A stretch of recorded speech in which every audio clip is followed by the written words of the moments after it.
Morning in late October of 1999, 48-year-old Bruce Miller grabbed his car keys off the kitchen counter, quickly devoured a piece of toast, and then headed into the living room of his ranch-style home in the small town of Clio, Michigan. Bruce was over 6 feet tall and lanky, with graying hair and a mustache. He wore a button-up shirt, jeans, and work boots. Bruce walked towards the front door as his 28-year-old wife, Cherie, rushed into the room from the hallway. Cherie was short with dyed blonde hair and light eyes. Mornings were always a bit crazy in the Miller household. Cherie had 2 young children from a previous marriage, and so she had to get them ready for school, and Bruce was always in a hurry to get to the business that he owned. Bruce leaned down and kissed his wife, and Cherie's face lit up. But when she got a good look at Bruce's shirt, her face completely changed. Cherie reached up to the front pocket on Bruce's shirt, and she pulled out a huge wad of cash. Then she held the money up in front of Bruce and gave him a look like, "I can't believe what you're doing." Everyone who knew Bruce knew he always carried a whole bunch of cash right in his front shirt pocket. Bruce said it was to make change for customers at work, but Cherie and others told him he was crazy to have that much cash just out in the open like that. It was like you're inviting getting robbed, and Cherie really wanted him to stop doing it. But Bruce smiled and took the money back from Cherie and slipped it right back into his shirt pocket. He told her he'd be fine, he kissed her again, and then walked outside into the cool fall air. Bruce could see the bright yellows and reds in the changing leaves on the trees, and so he knew the cold Michigan winter would be arriving soon. But for now, Bruce was enjoying the pleasant fall weather, and he felt like today was a perfect day to work outside. Bruce got into his car and drove a few minutes down the road to the outskirts of town.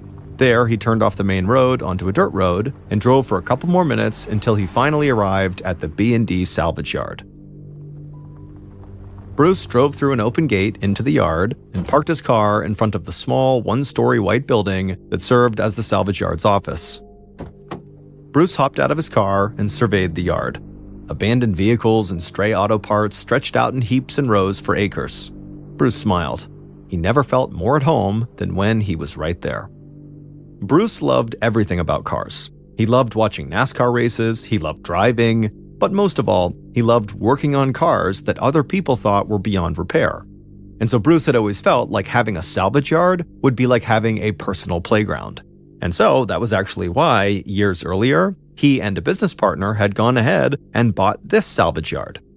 But Bruce didn't just see this yard as a place for him to have fun and work on old beat-up cars. Instead, he saw it as the key to his and Cherie's future. Bruce had spent the last 30 years of his life, since he was about 18 years old, working for General Motors, or GM. At the time, GM was the top-selling automotive manufacturer in the entire United States, and it was one of the largest employers in the state of Michigan.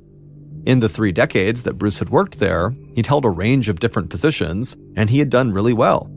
Bruce had loved working for GM from the time he started as a teen. It allowed him to be around cars all the time, and it had given him a chance to save a good amount of money. But after 30 years on the job, Bruce was ready to start a new phase of his life, and so that was where the salvage yard came in. Bruce had already reduced his time at GM, but he planned to walk away entirely within the year. And so at that point, the salvage yard would have to become his primary revenue stream. But Bruce was optimistic because historically, people from all across the area flocked to the B&D salvage yard to get good deals on used automotive parts or to just buy old cars and trucks that they wanted to try to fix up themselves.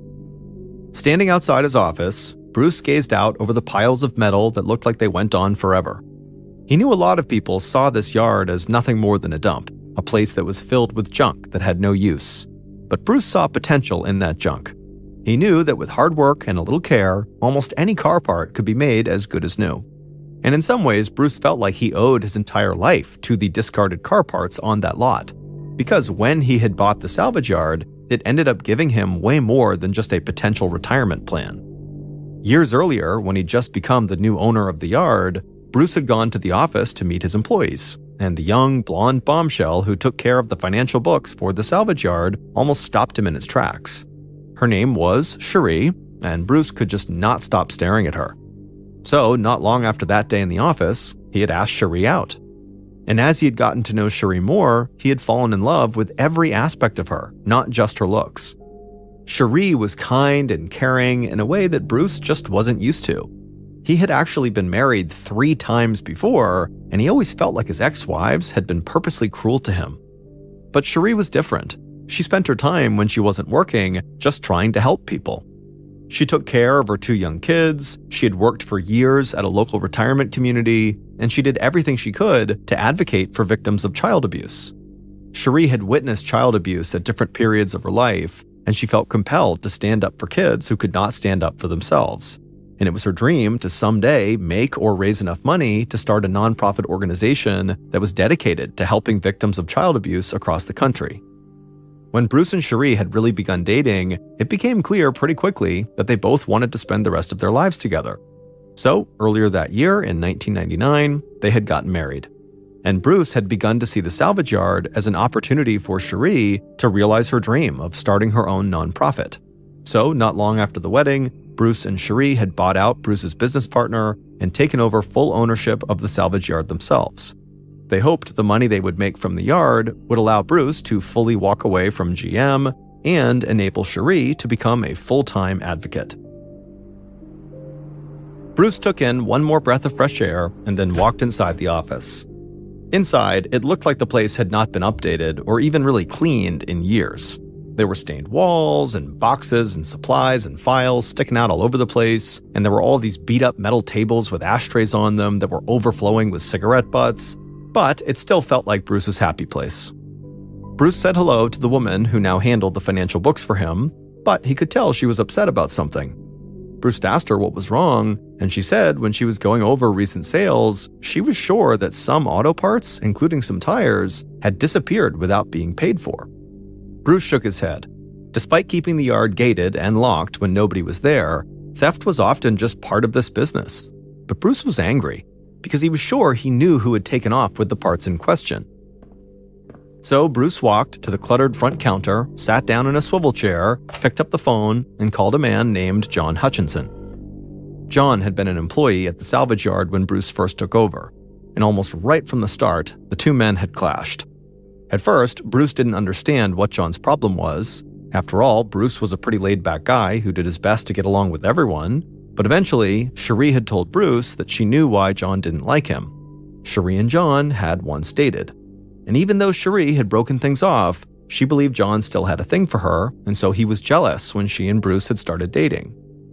Even with that news, Bruce still tried to get along with John. He felt like it wasn't right to just get rid of John simply because at one point he had dated Cherie. But after a short time of working together, John had basically given Bruce no choice. The 2 men just kept clashing at work, and then Bruce discovered that John was selling parts from the yard to his friends and family for way below asking price. And then John had just begun outright stealing things from the yard. So Bruce had fired John. But the stealing didn't stop. John knew every way in and out of the salvage yard, and even though Bruce couldn't prove it, he was pretty sure John was still ripping him off. Bruce clutched the phone tight when he heard John's voice on the other line. And within a few seconds, the 2 men were screaming at each other on the phone. Bruce accused John of stealing, and John denied that he had done anything, and he attacked Bruce for firing him out of sheer jealousy. Finally, Bruce slammed the phone down and took a deep breath. Then he walked outside, made his way through the salvage yard, and began to look for a car to work on to take his mind off the fight he'd just gotten into. And after spending a large chunk of his day outside in the beautiful fall weather working on cars, Bruce did feel a lot better. So by the time Bruce got home that night and had dinner with Cherie and her 2 young kids, he was able to stay calm when he told Cherie about the phone call he'd had with John. Cherie said she was sorry he had to deal with that she couldn't help but feel a bit responsible for the trouble John continued to cause her husband. But Bruce told her, don't worry, it was not her fault at all. Later that night, after Cherie and Bruce got the kids to bed, Cherie suddenly had this huge smile come across her face, and before Bruce could ask her why she was so happy, she just grabbed his hand and led him into their small home office. There, Cherie went to the computer on the old wooden desk and turned it on and waited for the dial-up internet to connect. Then, after it connected, Cherie, still with her huge grin on her face, pulled up an internet chat room and pointed at the screen for Bruce to see. Back in 1999, the internet was really just starting to take hold in the United States, and more people than ever before were connecting with each other online. mostly through instant messaging services and also through chat rooms where people could meet others who shared the same interests. Being 20 years younger than her husband, Cherie had grown up loving video games, she'd gotten into computers as soon as they became common in households across the US, and now she loved the internet. And recently, Cherie had found a number of chat rooms where she said she could talk to people from all over the country and maybe even all over the world who were also advocates for victims of child abuse. And so that was what she was pointing at on the screen, was one of those chat rooms. Cherie told John that she believed the internet and her ability to connect with these other people would make it a lot easier for her to learn the best ways to establish and run the advocacy group she had dreamed about starting. Bruce looked at the screen and then smiled, hugged Cherie, and gave her a kiss. He didn't really understand the point of the internet or chat rooms, but Cherie knew way more about it than he did, so if she believed the internet could be an effective tool, then he was happy for her. That night, as they lay in bed, Bruce and Cherie talked about how they felt like their future plans were really starting to fall into place. Bruce was sure he'd be able to make the salvage yard his only job soon, and Cherie would get to help more children on a much larger scale. They just had to keep working hard and being patient, and eventually everything would work out just like they had planned. On the afternoon of Monday, November 8th, 1999, so a couple of weeks after Bruce and John had fought on the phone, Bruce headed out to the salvage yard. He was exhausted because he'd worked a late shift at General Motors the night before, but he still wanted to go into the yard to check on business and to spend some time working on an old car. Bruce drove through the gate and parked his car in front of the office. He stepped outside, breathed in the fresh air, and immediately began to feel a bit more awake. Then he walked into the office and saw his wife sitting behind the front counter. Cherie smiled, stood up, walked around the counter, and gave her husband a big kiss. She had opened up the salvage yard that morning after she dropped off the kids at school. That way Bruce could get some extra sleep after his late night at GM the night before. Cherie said it had been a pretty quiet day so far. Then she told Bruce she'd see him later at home. After Cherie was gone, Bruce checked in with the one other employee who was in the office, and then Bruce went to the yard to spend the rest of the day working outside. A little after 5 p.m., so just as the sun was setting below the horizon, Bruce decided it was time to head back inside the office to get some paperwork done before he went home. When he went in there, the one employee was still inside, and so Bruce told them they could head home and that Bruce would stick around and close up the yard on his own. And so after the employee thanked him and left, Bruce sat down in his old metal swivel chair and began digging through a stack of papers on the front counter, looking for a few forms that he needed to sign. About an hour later, at 6 p.m., Bruce was still inside the office doing paperwork when the office phone rang.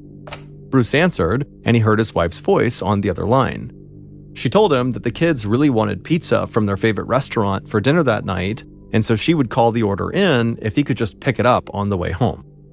Bruce said that sounded great and that he would, and that he'd close up shop in just a few minutes. Cherie told Bruce she loved him, and they both hung up. Bruce pulled out a cigarette and lit it, and then exhaled a puff of smoke, and then glanced back down at the paperwork on his desk to make sure he'd finished everything he wanted to. But as he was doing this, suddenly the front door to the office swung open, someone stepped inside, and the door slammed shut behind them.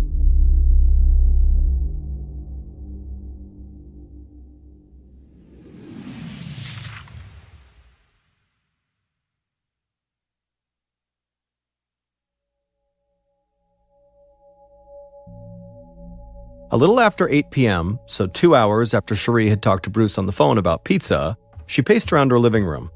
The kids were sitting in the kitchen, still waiting for pizza, and Bruce had still not arrived home. Cherie went to the kitchen, grabbed the phone, and called the salvage yard. She told the kids that Bruce must have been delayed with a last-minute customer, but as she sat there, the phone just kept on ringing and nobody picked up. So eventually, Cherie hung up, called Bruce's brother, and asked if he had heard from Bruce. The two brothers talked all the time, especially about football, and Cherie knew there was a big Monday night football game on. But Bruce's brother surprisingly said they actually had not spoken at all that day. But Bruce's brother could tell Cherie sounded very worried, so he tried to calm her down. He said Bruce was most likely somewhere between the salvage yard and the pizza place, or maybe he had already gotten the pizza and he was on his way home. But either way, he was probably just fine. And so after that, they hung up. But Cherie did not feel any calmer. So she grabbed the kids, put them in her car, and drove to the pizza place.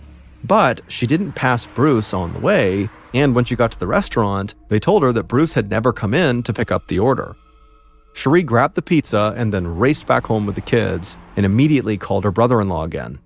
And this time, when he heard Cherie's voice, he could tell she was far more anxious, and he admitted to her after hearing what had just happened that this did seem pretty strange.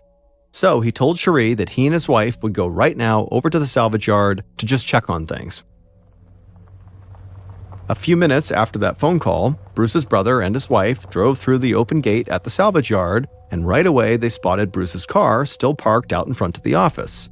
Now, the sight of his car made Bruce's brother actually feel better. He figured Bruce must have gotten caught up with work, and he must have just been on the phone with somebody else when Cherie had tried calling him.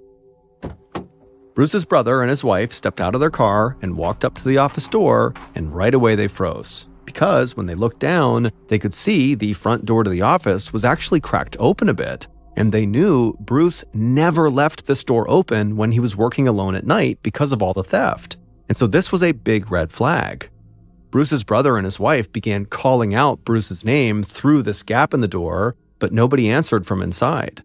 So the couple nodded to each other and then pushed the door open and stepped into the office, and right away they saw a huge pile of cigarette butts on the floor in front of the counter. Then they walked around the counter and looked down at the floor, and when they did, they just stood there in total shock.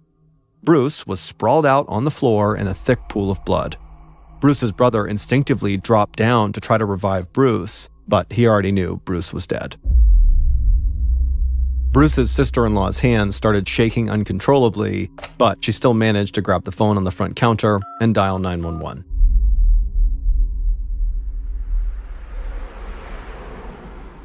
About an hour after the 911 call, Detective Sergeant Ives Petrovka of the Genesee County Sheriff's Department drove down a dirt road towards the salvage yard.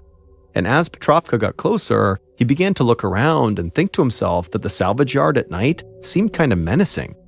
These huge piles of metal rising up into the sky, creating paths and hidden corners everywhere that made it impossible for somebody there to ever really know if they were actually alone. Petrovka drove through the open gate and parked his car near the front office, where a local police cruiser with flashing lights was already parked near several other state police vehicles. Petrovka stepped out of the car and saw fellow Sheriff's Department detective Kevin Shanlian pull into the lot behind him. Petrovka's tie was hanging loose, and he always looked like he was in a hurry. In contrast, Shanlian was very calm and was the kind of person who never had a hair out of place. But despite their huge differences, the two detectives got along well. In the parking lot, Petrovka and Shanlian walked over to the first officer who had arrived at the scene. The officer was standing outside of the office with Bruce's sister-in-law and his brother, who both still looked like they were in shock. Petrovka introduced himself and said he was sorry to ask them to stay longer, but he would probably need to ask them some questions shortly. Bruce's brother nodded blankly and said that he and his wife would stick around to help. Then Petrovka and Shanlian walked into the office. The cramped office felt like it was totally packed with people, even though there were only a few members of the State Crime Lab forensics team inside. The county detectives introduced themselves, and a woman from the crime lab who had short hair and a quiet voice motioned for them to join her on the other side of the front counter. Petrovka and Shanlian took a few steps across the office, avoiding the pile of cigarette butts on the floor, and walked around the counter. There, they saw Bruce's body, and by Bruce's head was another pile of cigarette butts. The forensics officer was crouched down over Bruce's body. She was using pieces of one-sided tape to pull potential hair samples from Bruce's shirt. But Petrovka barely noticed what she was doing because he was stunned by the amount of blood covering Bruce's chest, the floor, and the wall behind Bruce's body. Even at first glance, it was clear to the detectives that Bruce had been shot at close range with a powerful weapon, most likely a shotgun. But no expended shells had been found at the scene.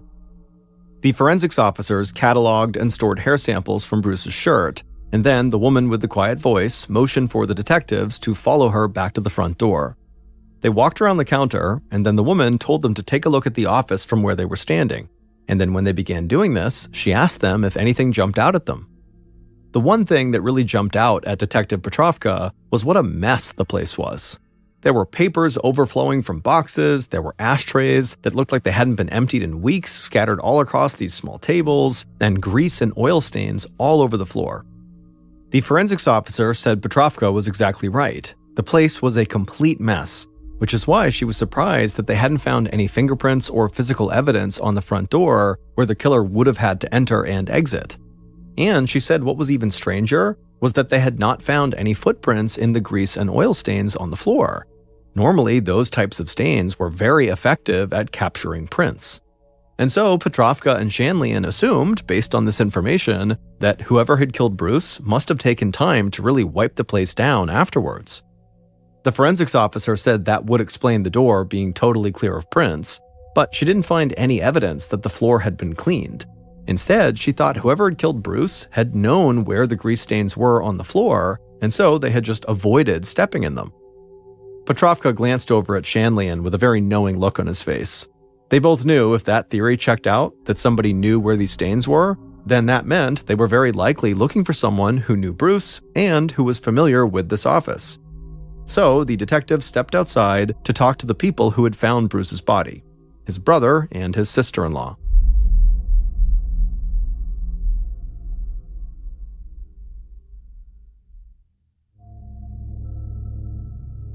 Outside in the salvage yard, Bruce's brother saw the detectives walking his way, and so he tried to pull himself together. Since finding his brother dead inside of the office, Bruce's brother and his wife had pretty much just been in shock and had barely even spoken to each other. But when Petrovka asked Bruce's brother why they had been at the salvage yard in the first place, he told the detective that Bruce's wife, Cherie, had called him twice in a panic because Bruce had not come home from work.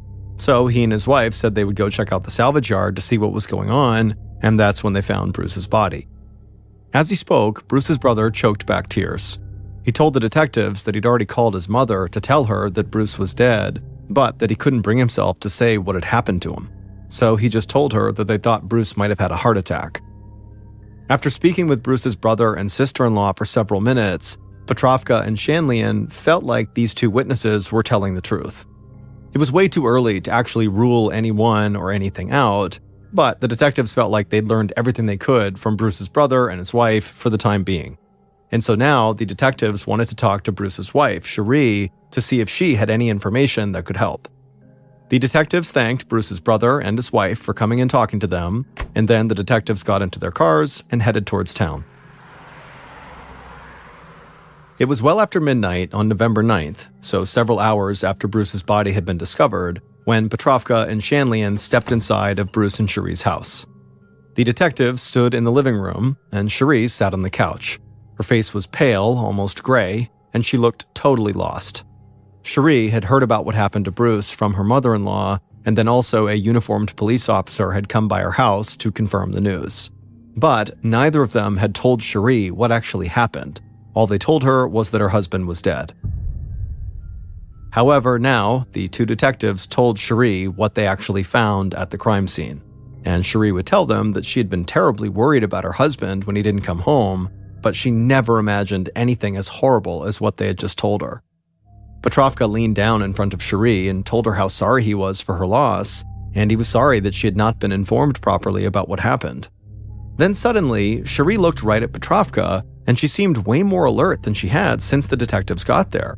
And she asked Petrovka if they had found a large amount of cash in Bruce's shirt pocket. Petrovka said they had not found any money, at which point Cherie explained that her husband always had like a couple of $1,000s in cash in that front pocket. Petrovka asked if anybody else knew this, and Cherie nodded vigorously. She said most of Bruce's friends and family knew about his habit of carrying around a whole bunch of money, and anybody who worked at the salvage yard would also know that too. The detectives shared a quick glance. The evidence the forensics officers had found made them pretty sure whoever had killed Bruce knew him and knew the layout of the salvage yard office. So Petrovka asked Cherie if she could think of anyone who knew Bruce who also might have had it out for him or who might have just wanted to rob him. Cherie closed her eyes and thought for a second, and then she looked back up at Petrovka and told him there actually was one man who could not stand her husband.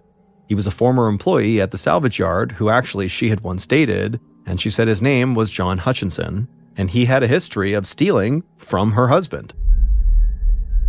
Petrovka thanked Cherie for her help and told her again how sorry he was for her loss. Then he and Shanlian headed outside to their cars. Back at the sheriff's station, the two detectives talked about what Cherie had told them, and they agreed that this John Hutchinson guy seemed to fit the description of who they were looking for. Someone who knew Bruce, who knew the salvage yard, and who literally had a history of stealing from Bruce before. And so certainly this guy John would also know that Bruce carried thousands of dollars in cash on his person. So by the time the sun started to rise that morning, the detectives believed they had identified their very first major suspect. At 1:30 p.m. on November 9th, the day after Bruce's murder, Detective Shanlian led John Hutchinson into a small interrogation room at the sheriff's station. John was tall with a square jaw, a shaved head, and piercing eyes. People who knew him said he was good-looking enough to be a Hollywood star. Shanlian motioned for John to take a seat at a small table in the center of the room, and Shanlian then sat down across from him. The room was warm, and John was already sweating, but Shanlian figured that might have more to do with nerves than with the room's temperature. Shanlian was very calm, and he had an ability to put people at ease really quickly, which is why he'd been chosen to conduct this interview. Shanlian said he knew John was nervous, and that was totally normal. Shanlian said he was not going to try to trick John or get him to say anything that wasn't true. He just needed John to answer a few simple questions. John nodded and said he wanted to help. During the course of the interview, Shanlian got John to talk about his past relationship with Cherie, and he even got him to admit that he had, in fact, stolen auto parts from the salvage yard before. But John also said that he had owed Bruce money.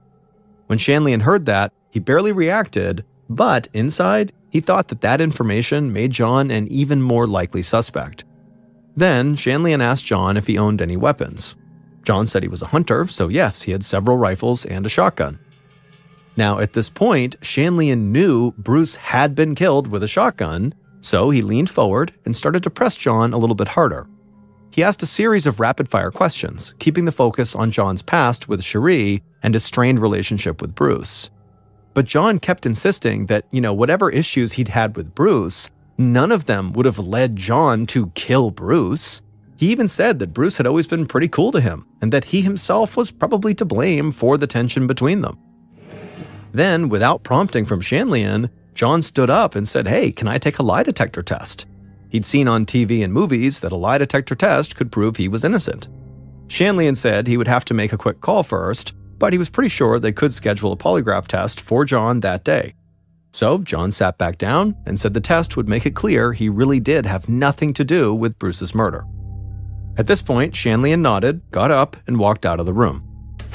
But he didn't leave to go set up the polygraph test just yet. Instead, he joined the other members of the investigative team behind a two-way mirror that looked into the interrogation room where John was. And when Shanlian looked through that mirror, he saw something that totally threw him for a loop. John was sitting in the interrogation room alone, and then suddenly he just bent over and began sobbing. And the sobbing didn't stop, and it went on for so long that eventually Shanlian and the others decided that this guy must be having a total breakdown. Finally, after several minutes, it seemed like John was beginning to calm down, and so Shanlian stepped away from the mirror and went and scheduled the polygraph test, and then he returned to the mirror looking back into the interrogation room. By this point, John had managed to calm himself down a bit, but it was clear he just could not stop crying.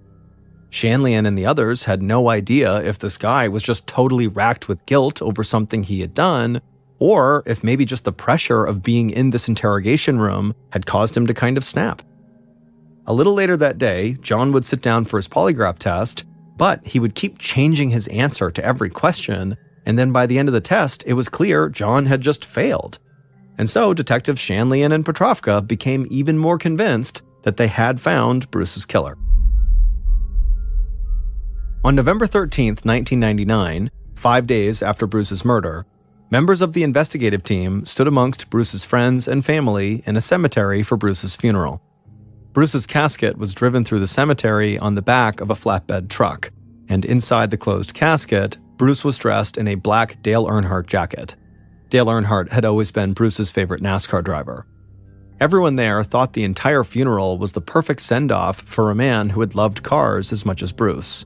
Detectives Petrovka and Shanlian listened as Bruce's brother talked about how happy Bruce had been in the final days of his life. Bruce's business was doing well, and he finally saw a future where he could be his own boss at a place he loved. And Bruce's brother said that after years of searching and many failed marriages, Bruce had finally found the woman of his dreams in Cherie, and that Bruce had really come to love her kids like they were his own. Hearing about how loving Bruce had been to his family and friends really made Petrovka and Shanlian want to bring his killer to justice as soon as they could.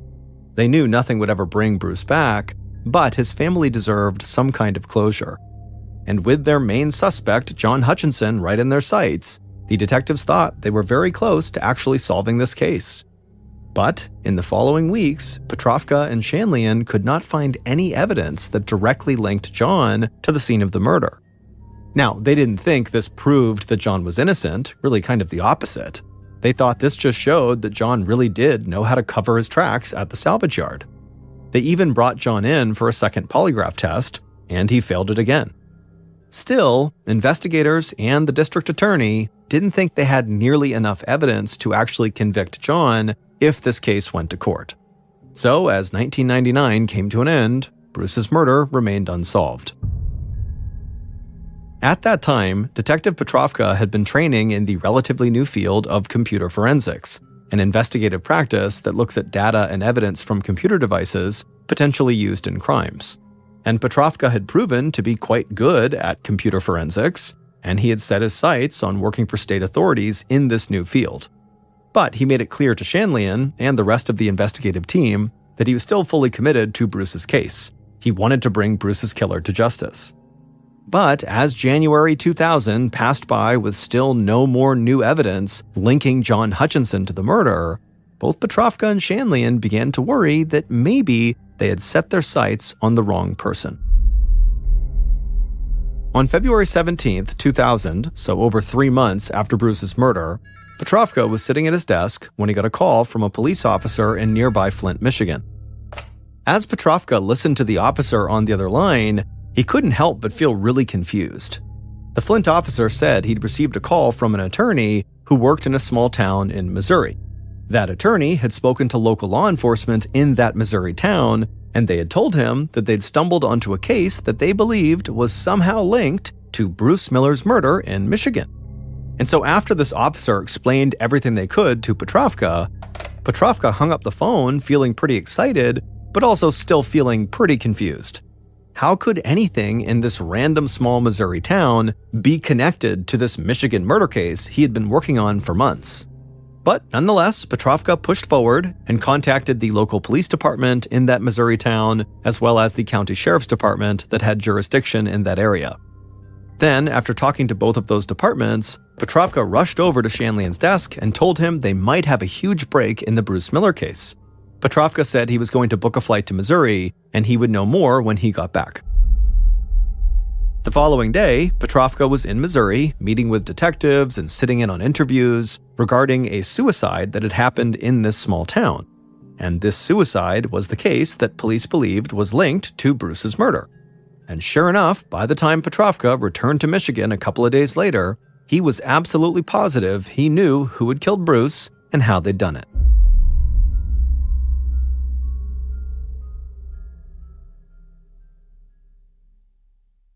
Based on evidence collected from the scene of the suicide in Missouri and the murder scene at the salvage yard, and interviews conducted throughout the investigation into Bruce Miller's death, here is a reconstruction of what authorities believe happened on the night someone murdered Bruce Miller, November 8, 1999.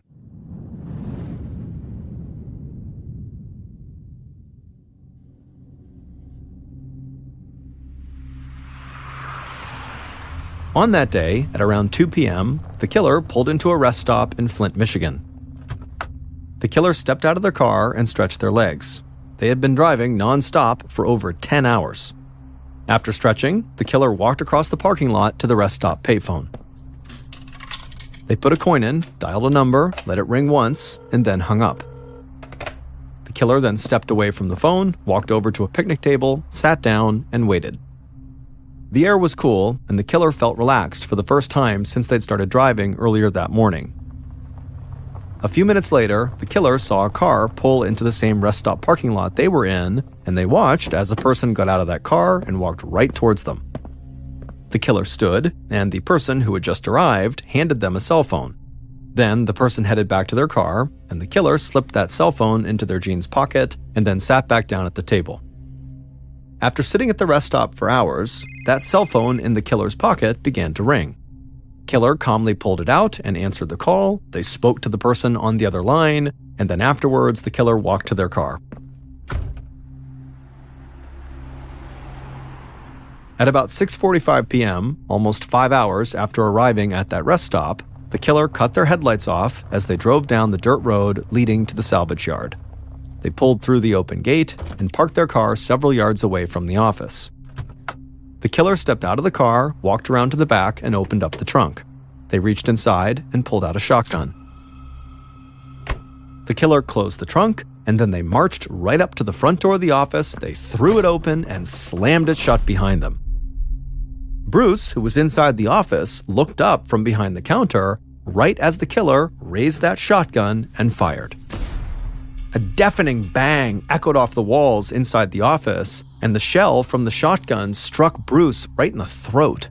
Blood and gore spilled and spattered on the floor and walls. The force from the shot actually spun Bruce's metal swivel chair around, and his arm hit an ashtray as he tumbled from the chair to the floor, scattering cigarette butts on both sides of the counter.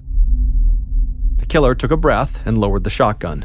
Then they looked down at the floor and took note of several grease stains. Then they stepped around the counter, being very careful to avoid those grease stains. Once the killer had made it around to the back of the counter, they stared down at Bruce, and they were sure he was dead. So the killer reached into their pocket, grabbed that cell phone, and made a call. They let it ring once and then hung up. The killer then slipped the phone back into their pocket, walked to the front door, avoiding the grease stains again, and walked back outside to their car. The killer put the shotgun back in the trunk. Then they got into the driver's seat and began the 10-hour drive back to where they had come from.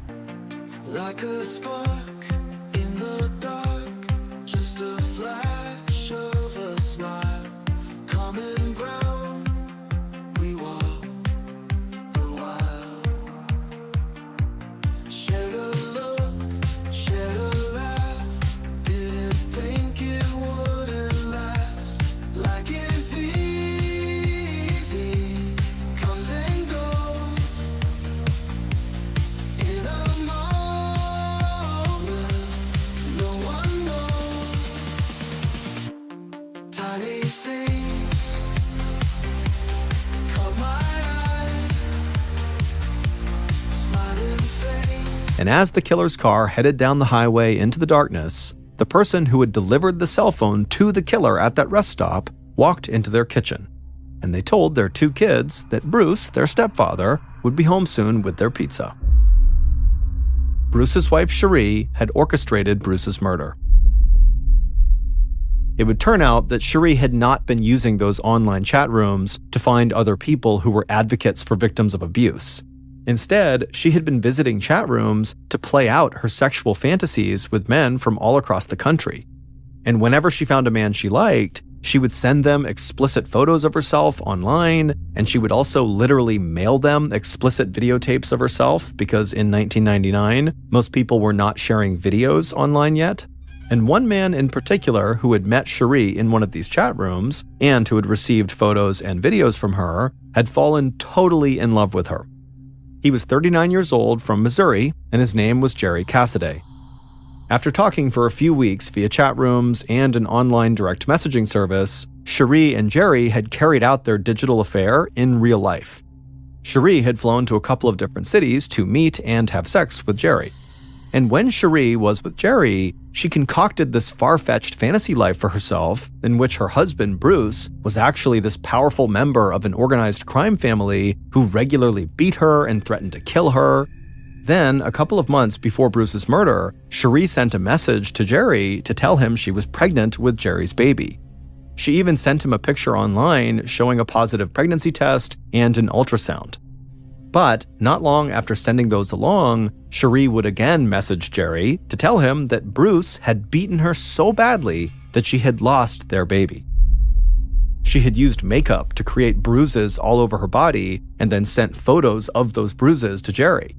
And Cherie told Jerry that she would never be safe and they could never be happy together until Bruce was dead.